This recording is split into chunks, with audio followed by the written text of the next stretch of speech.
আসসালামু আলাইকুম, সবাই কেমন আছেন? তো এই যে গতকাল রাত্রে লিও বারান্দায় অনেক পায়খানা করেছে, পাতলা পায়খানা।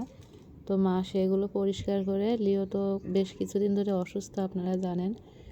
তো লিওকে রোদে দিয়ে এসেছে, আমিও দেখে আসলাম লিও রোদে বসে আছে। তাই এখন লিওর জন্য একটু খাবার নিয়ে যাচ্ছি, যদি খাই। কালকে সারা রাত খায়নি, তো সেই খাবারটা এখন পাল্টিয়ে আবার মুরগির মাংস দিয়ে ভাত মাখিয়ে নিয়ে যাওয়া হচ্ছে। আর সঙ্গে তো ক্যাট ফুডও আছে, ওগুলো খাচ্ছে না, কোনো কিছুই খাচ্ছে না ঠিক মতো। তো দেখা যাক এখন খায় কি না।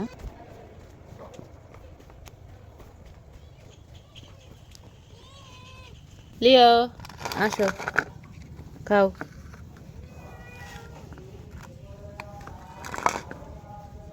কোনটা খাবা?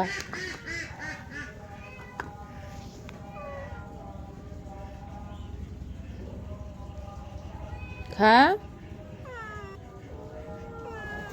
ওরে আল্লাহ রে,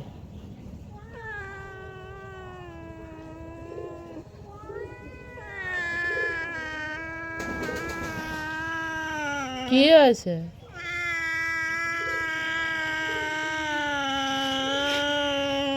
ভালো লাগছে না?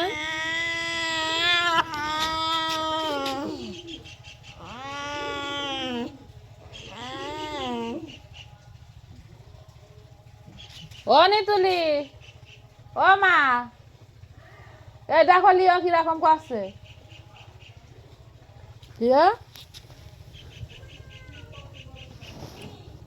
এ দেখো কিরকম করছে, মরে যাবে না।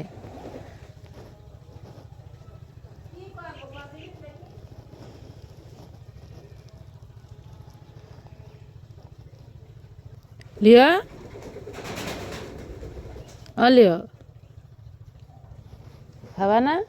এই যে খাবার, ওটো ওটো, এই যে খাবার, ওটো ওটো ওটো, আস্তে আস্তে খাও, নাও।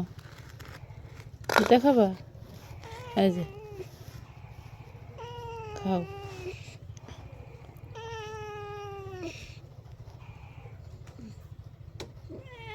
কি আছে, কি অবস্থা? এই যে এইসব জায়গায় মলম মাখানো হয়। খাও, এই যে নাও, খা খা। কি খাবি এর সাথে? আর কি খাবি তুই?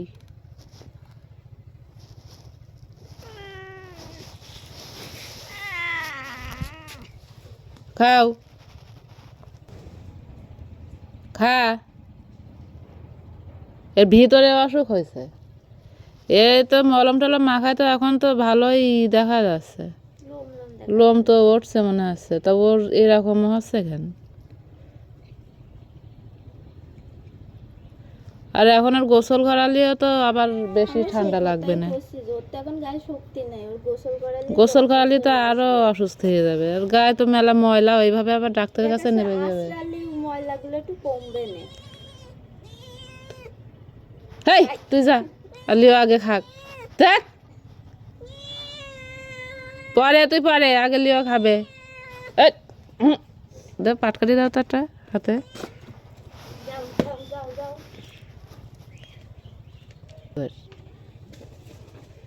ওই মলম লাগাই দেওয়া হয়, মলম শুকায় শুকায় এই অবস্থা। তারপর আবার ময়লার ভিতরে বেড়ায়, ধুলোবালি মাখে।